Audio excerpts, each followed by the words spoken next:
Good morning, everybody. Guten Morgen, bonjour. I don't know more languages. Welcome back. Did you sleep well, Heinrich? Yeah, thanks. Do you like a cup of coffee? Yes, I like. Good. I slept well as well, thank you. Yeah. So, were the sharing groups? Have you take part? Yeah, I took part in the sharing rooms, and it was very beautiful until my phone broke down. Oh no! Is it still working or is it completely broke down? No, just Teams broke down. Okay, it's so fine. it's fine. No, thanks. Yeah. So. What will us expect today? Well, let me see. So, today, first I'd like to remind you all that if you want to take part in the challenge of Rejoice, please remember to send the video to the email address that you will find in the description. So, and now, the first point will be that we will go to the laudes into the chapel. Afterwards, we'll have a talk by Paula. And then in the afternoon, we have workshops. And yeah, they will be on Teams. And please have in mind that for some workshops, you need ingredients, so you already can check that out on our homepage. More information will come later. So, and now, let's go to the chapel for the laudes. Herr, öffne meine Lippen. Herr, öffne meine Lippen.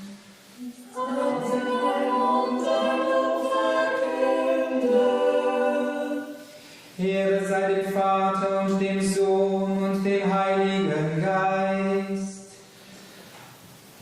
Wie im Anfang, so auch jetzt und alle Zeit. Und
besten Klagen. Schütze mein Leben vor den Schrecken des Feindes. Vergib mich vor der Schau der Bösen,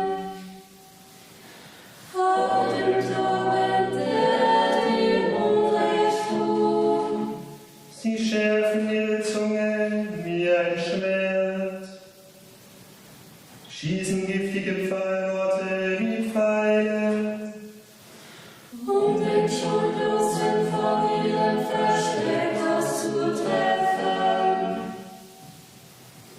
Sie schießen auf ihn, plötzlich und ohne Scheu. Sie sind fest entschlossen zu bösem Tun. Sie planen, Fallen zu stellen und sagen, wer sieht uns schon? Sie haben Bosheit im Sinn, doch halten sie ihre Pläne geheim. Ihr Inneres ist heillos verloren. Ihr Herz ist ein Abgrund. Da trifft sie Gott mit seinem Fall. Sie werden Helden zerwundert. Ihre eigene Zunge bringt sie zum Fall. Alle, die es sehen, schütteln den Kopf. Dann fürchten sich alle Menschen. Sie verkünden Gottes Taten und bedenken sein Wirken. Der Gerechte freut sich am Herrn und sucht bei ihm Zuflucht. Und es rühmen sich alle Menschen mit redlichem Herzen. Ehre sei dem Vater und dem Sohn und dem Heiligen Geist. Wie Anfang, so auch jetzt und alle Zeit. Und in Ewigkeit. Amen. Sie leiten um ihn, wie man glaubt, um den einzigen Sohn, denn er wurde getötet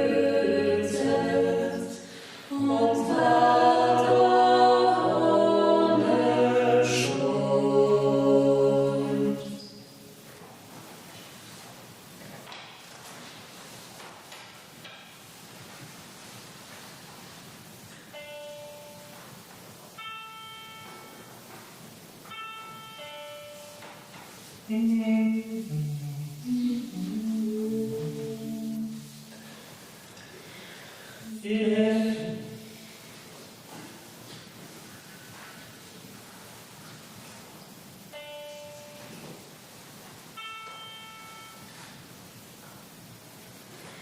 Rette mich vor der Unterwelt, o Herr. Rette mich vor der Unterwelt.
Kommt, wir kehren zum Herrn zurück, denn er hat Wunden gerissen, er wird uns auch heilen. Er hat verwundet, er wird auch verbinden. Nach 2 Tagen gibt er uns das Leben zurück. Am 3. Tag richtet er uns wieder auf und wir leben vor seinem Angesicht.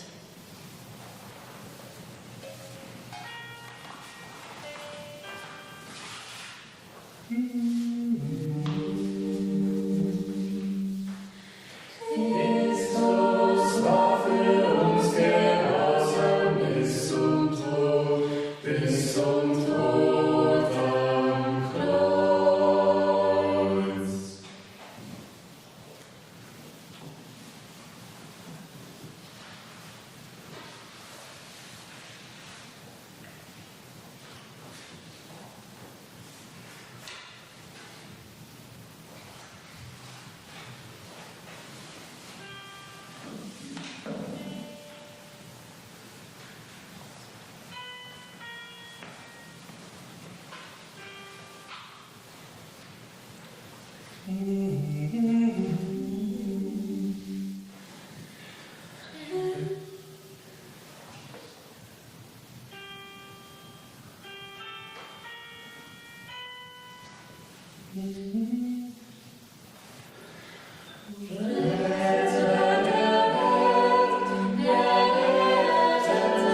Gepriesen sei der Herr, der Gott Israels, denn er hat sein Volk gesucht und ihm Erlösung geschaffen.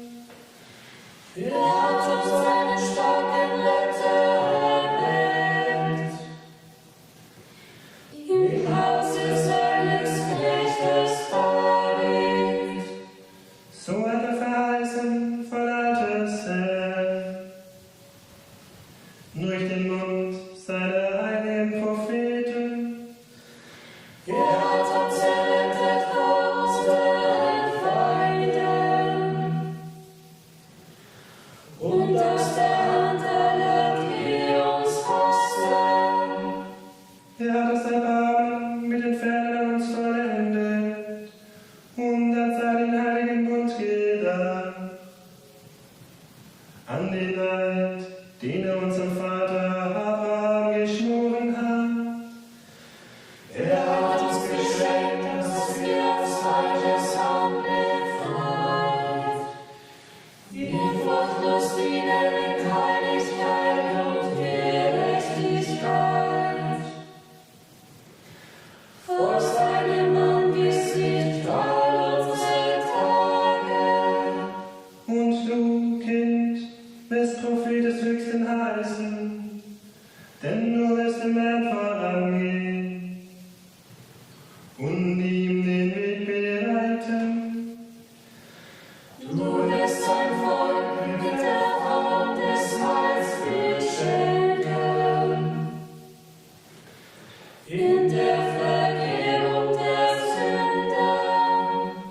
Durch die barmherzige Liebe unseres Gottes wird uns besuchen das aufstrahlende Licht aus der Höhe, Um allen zu leuchten, die in Finsternis sitzen, im Schatten des Todes.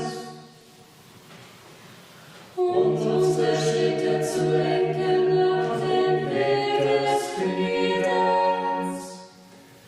hier ist einem Vater und dem Sohn und dem Heiligen Geist, wie im Anfang, so auch jetzt und alle Zeit, und die Ewigkeit. Amen.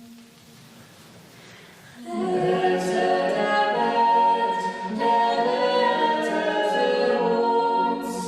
Du hast uns erlöst durch dein Kreuz und dein Blut. Hilf uns, Herr, unser Gott.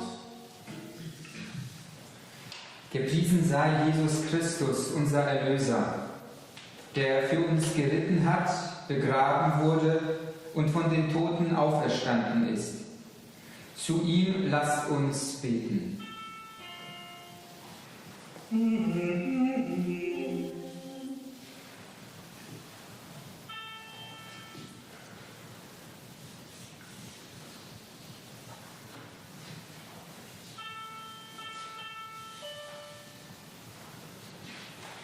Auf deine Worte, Herr, vertrauen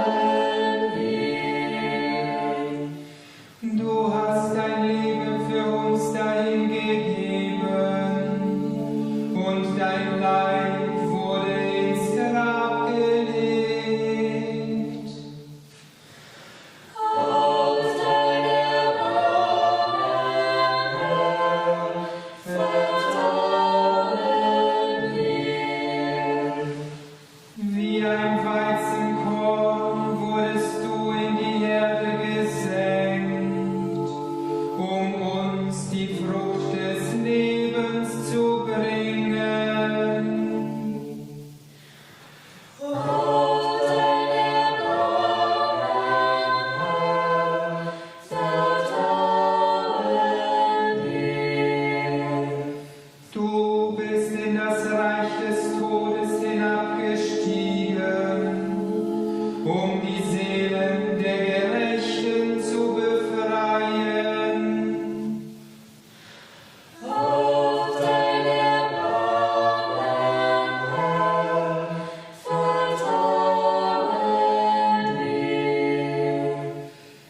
deine heilige Mutter hat unter dem Kreuz gestanden und bei deinem Begräbnis ausgeharrt.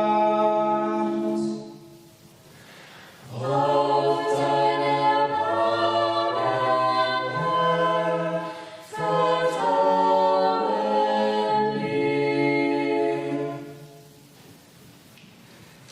So lasst uns nun beten, wie Jesus es uns gelehrt hat. Vater unser im Himmel, geheiligt werde dein Name, dein Reich komme, dein Wille geschehe, wie im Himmel so auf Erden. Unser tägliches Brot gib uns heute und vergib uns unsere Schuld, wie auch wir vergeben unseren Schuldigern. Und führe uns nicht in Versuchung, sondern erlöse uns von dem Bösen. Allmächtiger, ewiger Gott, dein eingeborener Sohn ist in das Reich des Todes hinabgestiegen und von den Toten glorreich auferstanden. Gib, dass deine Gläubigen, die durch die Taufe mit ihm begraben wurden, durch seine Auferstehung zum ewigen Leben gelangen.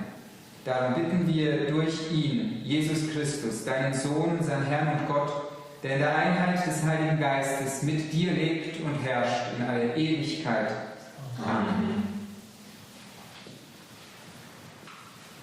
Der Herr sei mit euch. Und so segne euch der allmächtige Gott, der Vater und der Sohn und der Heilige Geist. Amen. Singet Lob und Preis. Dank sei Gott dem Herrn.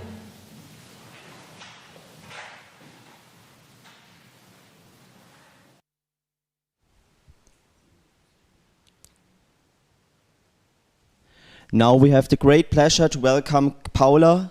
She's a member of the Manuel community since the Easter Forum 2010. She studied theology and works for 1000 Plus. What she misses the most in these days is hugging people. And now, Paula, the stage is yours. Good morning, dear friends. I'm very happy to be here. This is Holy Saturday. I don't know about you, but to me it is a very strange day. Often you don't know what really to do with this day. Should I still be sad, like yesterday on Good Friday? Or is it allowed to prepare already everything for Easter Sunday? Maybe now you can think a moment about what you associate with Holy Saturday.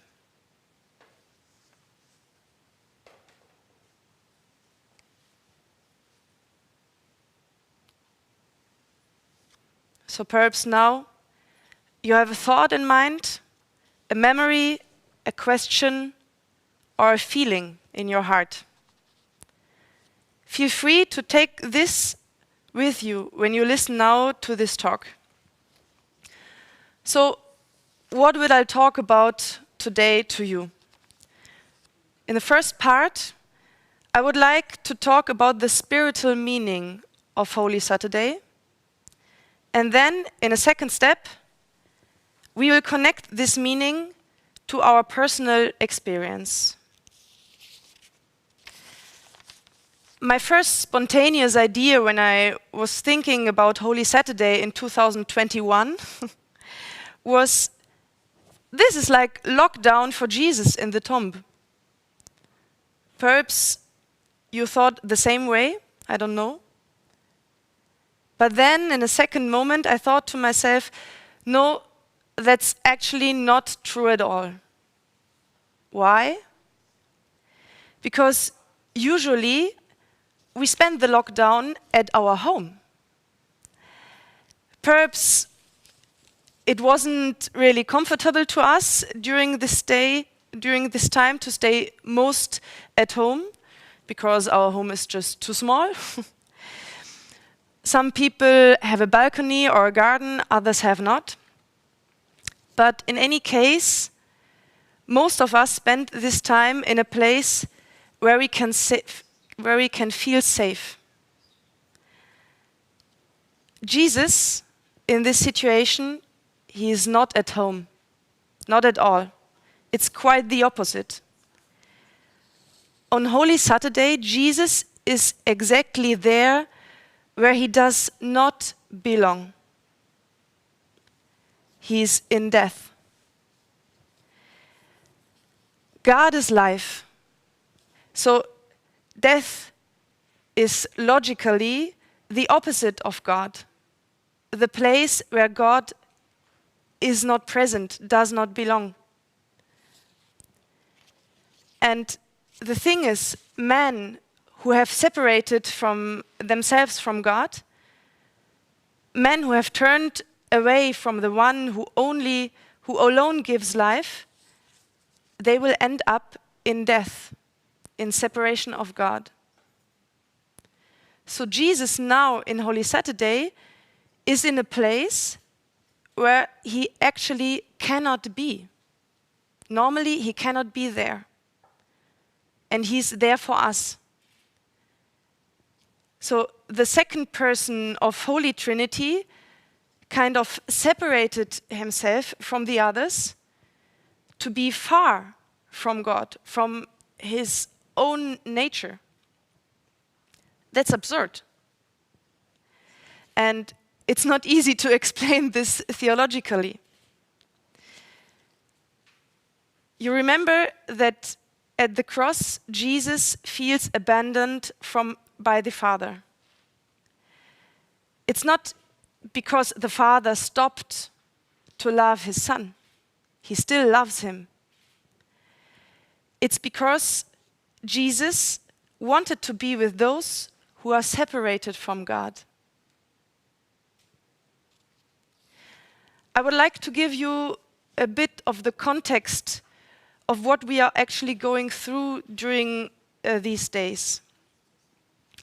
Easter is the turning point of God's whole project of redemption.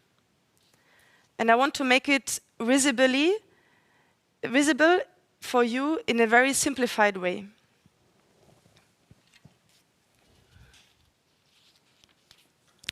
So, this is heaven.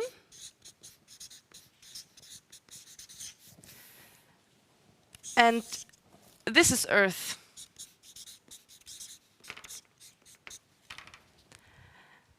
God, the creator of heaven and earth, he is in heaven.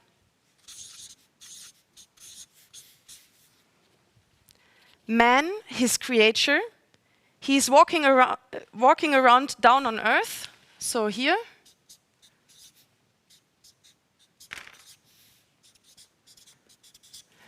And he has his typical problems.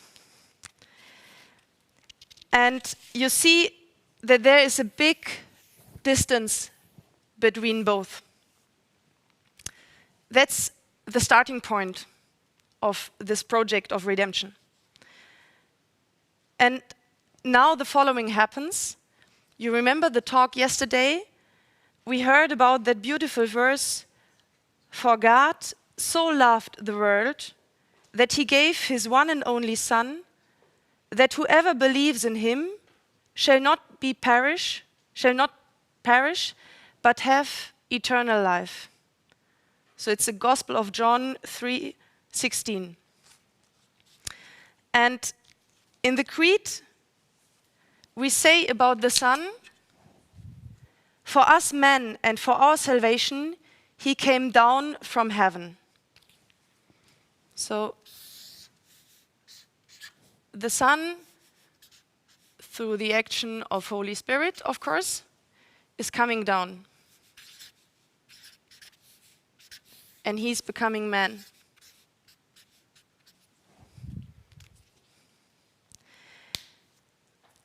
We know this story from Christmas. So God comes close to us and he enters in a close relationship with us.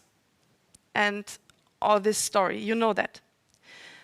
But it is important to know that coming down to earth is not enough for God. We continue in the Creed. he descended to the dead. He descended into hell, down to the underworld.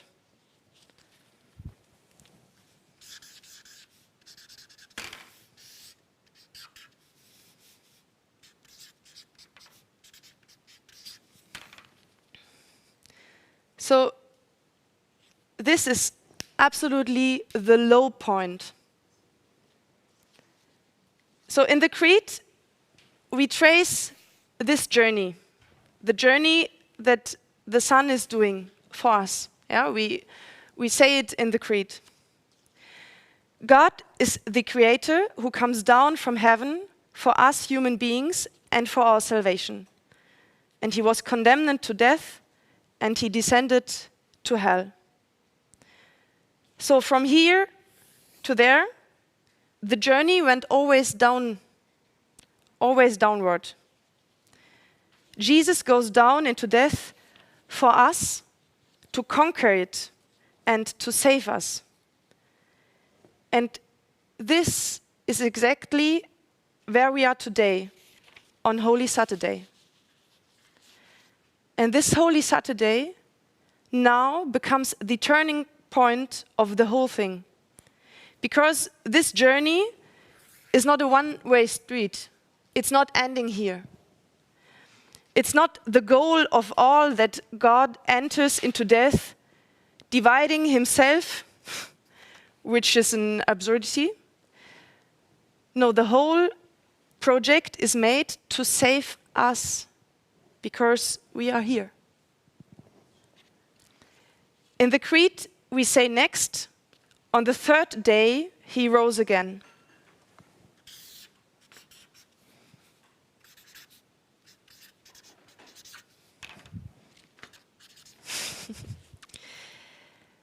You are probably familiar with this Orthodox icon. I hope you can see it. Of the resurrection of Christ. It shows precisely that resurrection is more than simply a magical event in which Jesus shows how powerful he is so that we admire him. If that were the case, then it would get boring at some point, because we have seen it so many times before. Every year we see it. No, the resurrection, or this resurrection icon shows, that Jesus does not rise alone. He has Adam and Eve at his hand. They are the biblical first parents of all people. And in this icon, they represent all of us whom Jesus, by his resurrection, brings out of death. And what is important here, I come back here, is that he does not simply bring them back to the world, into normal life here on earth. That is what he did before with Lazarus. No, he takes Adam and Eve with him into the divine community. The journey goes all the way back to heaven. So this is actually the journey of redemption, with the low point here. And that is exactly what God intends to do with us today. Easter has something to do with me and with you, with us. I already said the resurrection is not a magical trick that we watch every year again like a movie. If we celebrate Easter again every year, and if we have Sunday again every week, it's for getting ourselves more and more involved in this universal event of redemption. Every Easter, each and every one of us is taken out of his tomb a little bit. We are living often in our daily life. We are spending moments in debt. We are spending moments separated from God, and he wants to bring us back into life and into his community. And Holy Saturday is actually the day when everything turns, even if we cannot see it because it's here hidden in the tomb.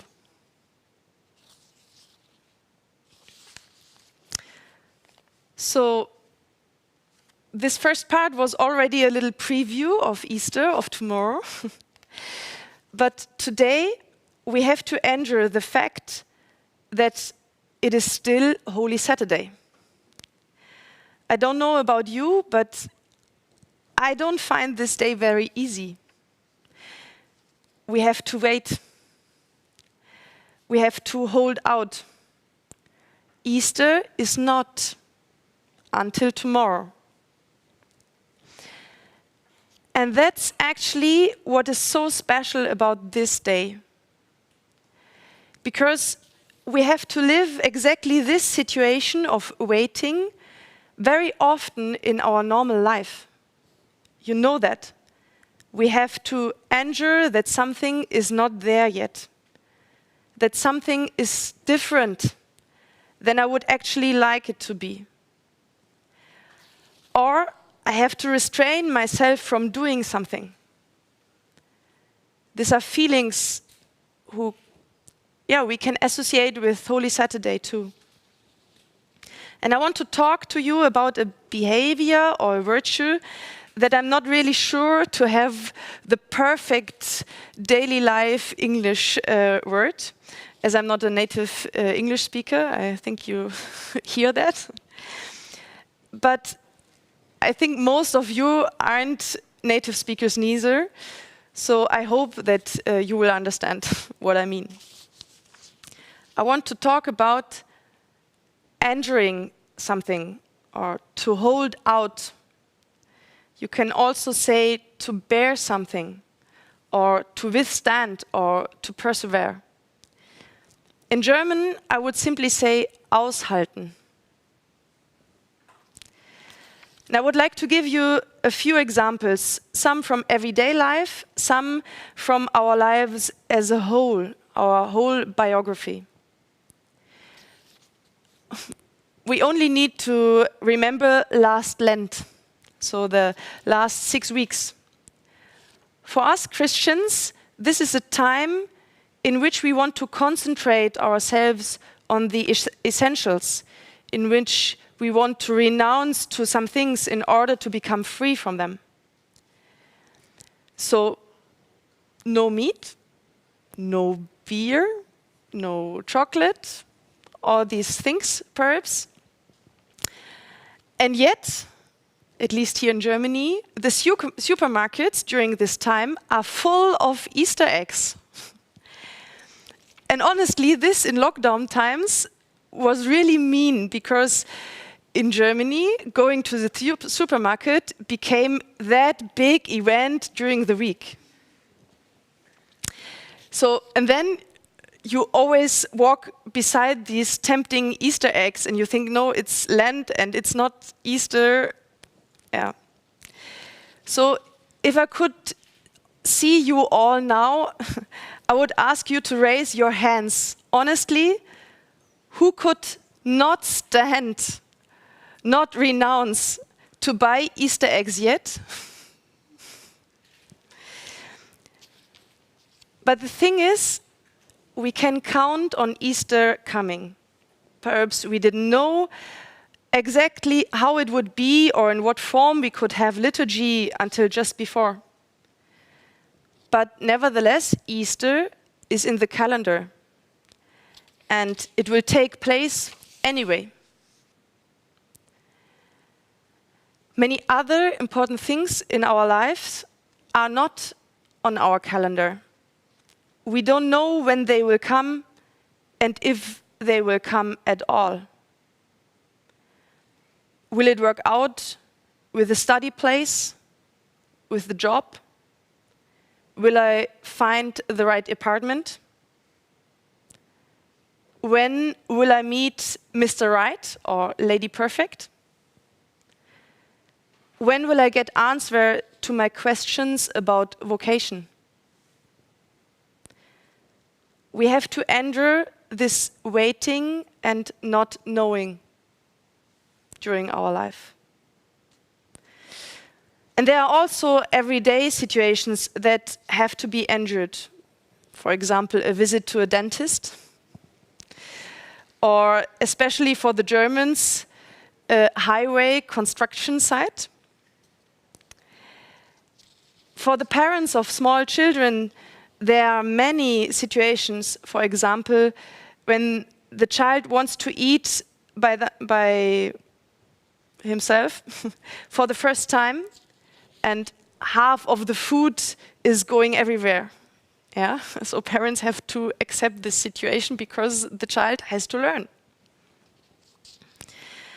Or when I get put on hold at a telephone hotline, or the weather that is too cold or too hot. Of course, the most recent example now is the lockdown. There were so many things that are important to us, and they weren't possible in this time. I think that was relatively similar in all the countries that you're listening from now. And maybe being alone, we are much more confronted with ourselves or the people right around us, and we have to endure that. These are situations where we just have to hold out. Situations that we can't change, but that also somehow have a good goal. It's worth enduring them.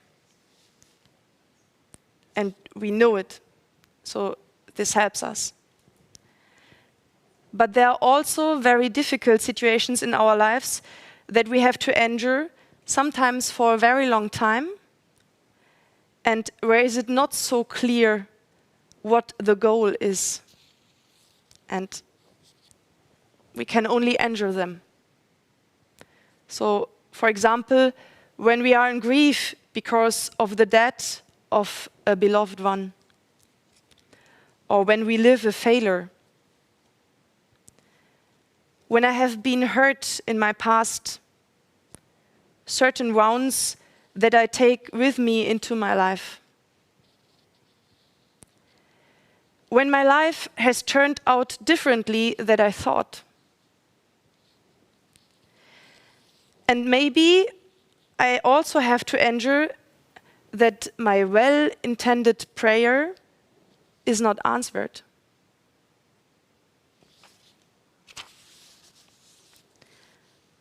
I think, for example, of a friend who is enduring her depression. She may never get rid of it. Again and again, she has to fight. Again and again, everything seems hopeless to her. And I have to tell you that I admire her for holding out again and again until the sun shines again. She is an example for me when I myself sometimes wonder how things will go on or why something has come to this. I believe that this endurance, this holding out, can be an opportunity for us to connect with Jesus. He also endured for example, the unfair process and the torture on Good Friday. And he holds out also today, this day in death, this day in a place where he doesn't belong at all. And he endures for us. Of course, and this is important to me to say, there are also situations in which we are called to work ourselves for a change, where we are not called just to stay there and to wait, but to change the situation. Jesus also changed things in certain situations. For example, when he expelled the merchants out of the temple. This is very clear. But today here, I want to focus on the situations that we sometimes experience that cannot be changed, and in which our freedom is to voluntarily endure and to bear that situation in a good way. Our freedom is to say yes, to hold out.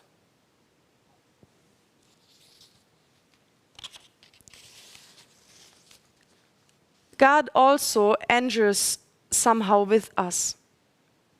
That's actually amazing. There's a prayer in the liturgy that says, God, you love your creatures, and it is your joy to live among the humans. Actually, this is a literal translation from the German version of that prayer. If you want to check it out, you can ask a priest to show you the collect prayer of the 6th Sunday of Ordinary Time. This year, that was February 14. And it refers to a verse from the Old Testament, Proverbs 8, verses 30 to 31. To me, this sentence, it is your joy to live among the humans, is really amazing. Because one might ask why the perfect God actually wants to be with the imperfect people. We know ourselves how difficult it is sometimes with us and how quickly we get on each other's nerves. What must it be like for God, who is perfect?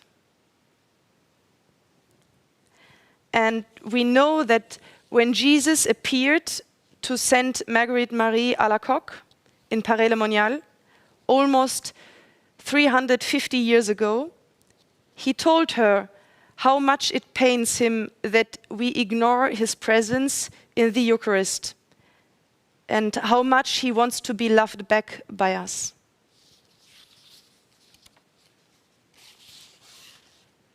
And this means that God remains with us despite all of this. He does it very concretely in the Eucharist. He enters with us even if we ignore him, insult him, forget him. Because he wants to be there for us. Because he wants to talk to us. So, if today we feel this Holy Sunday to be long and demanding, then we can make ourselves aware of what actually happens on that day. That Jesus endures death for us. That God holds out with us in order to save us, to bring us back to heaven. And what a gift that actually is.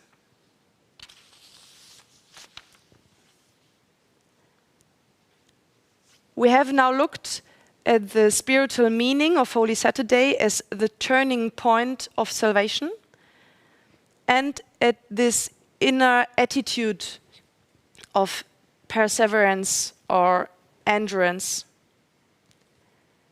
And both, so this spiritual meaning and this attitude, have to do with a radical change.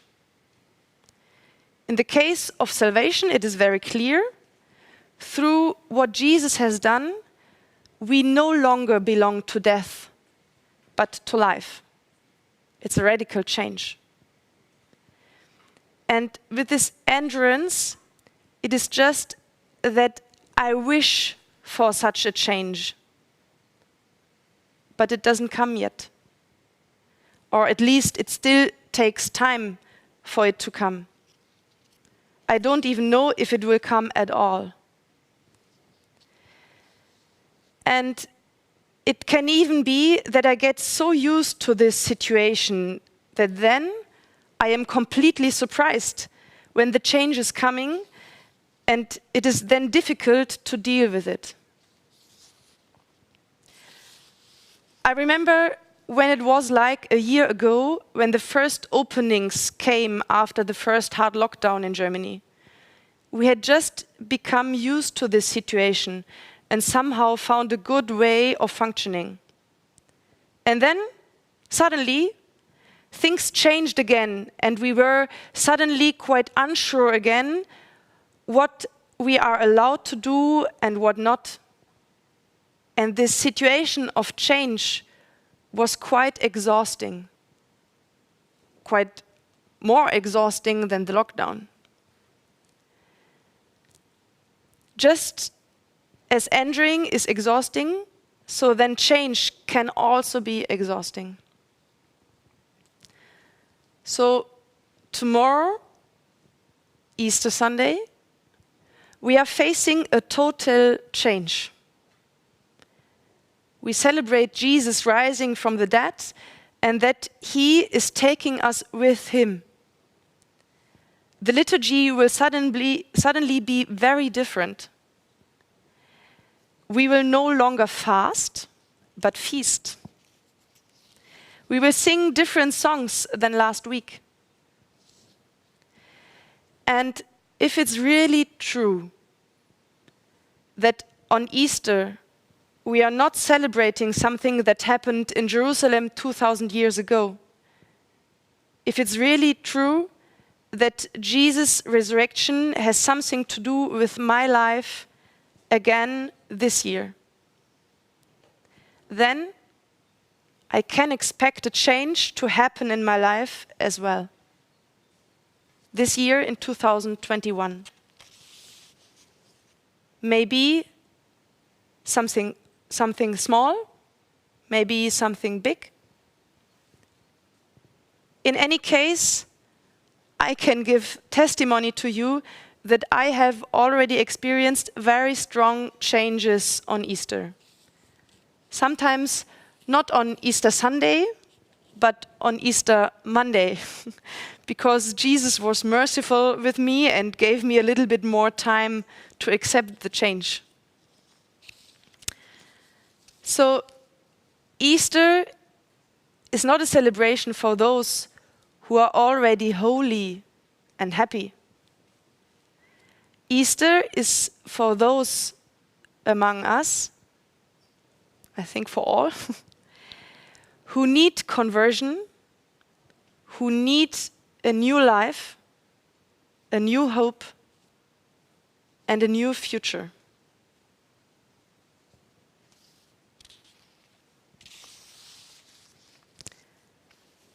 So I would like to invite you today to join this journey and to be aware of this turning point. You can ask yourself, where is my Holy Saturday in my life? Where am I in the ground right now? What do I have to endure? And where does Jesus want to take me out of the tomb on this Easter? Where does he want to give me a change towards life? Today, let us really experience this endurance. Let us be aware of where we are, and let us prepare ourselves for the change.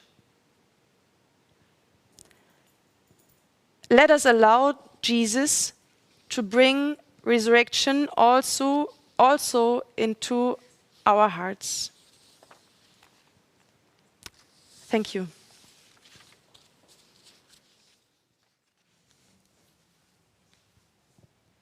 Thank you so much, Paula. It was very helpful and good. Now, the sharing rooms are available again. I explained it yesterday. You can go there. It's a team link, and you can share what you've experienced so far in the Easter Forum if you like. I was there yesterday. It was great, so take the opportunity. And the call service that I explained yesterday is available now. So if you want to talk to one person only, confidentially, about something, if you need to get something off your chest, or do you want someone to pray for you or for someone else, then you can call the number in the description below, and there are people with life experience, and maybe you can ask for advice. Sometimes it helps if the person is anonymous, so take the opportunity. What will we do in the afternoon? Yeah, as I already mentioned, we will have workshops, and as promised, now I want to give you a little bit more information about that. So we have 2 slots of workshops, and this means you have the opportunity to take part in even 2 workshops. Some are more of the creative type, so you can do some baking or songwriting, and some treat more about the question of our faith and theology. For example, how to be in the world but not of the world, or hot topics around our faith and the church. A full list with all the workshops and also the description what it will be about, you'll find on our homepage, and there also will be the link. The important thing that I already mentioned, I want to repeat it, is for example, for the baking, of course, you need ingredients, and there is also a list what you need, and maybe check it out before. And for songwriting, you need some writing stuff. Philippa, do you take part in some workshops? I will do the songwriting workshop, so yes, I will take part. And I think in the second round, I will go to the how to be in the world but not of the world. I think it's very a hot topic and concerns a lot of people. So. Oh yeah, that sounds very great. You can invite friends that have not participated so far at the Easter Forum. You can invite them over if it's possible. It's more fun not to do it alone. And I really recommend you to go there. We have very interesting people. And afterwards, there will be a short talk about the Easter liturgy. You can listen to it whenever you can, whenever you go to Mass. Maybe it's before or after, it doesn't matter. And the celebration of the Easter Vigil will be tomorrow at 5:30 in the morning. That's it. See you then. Thank you.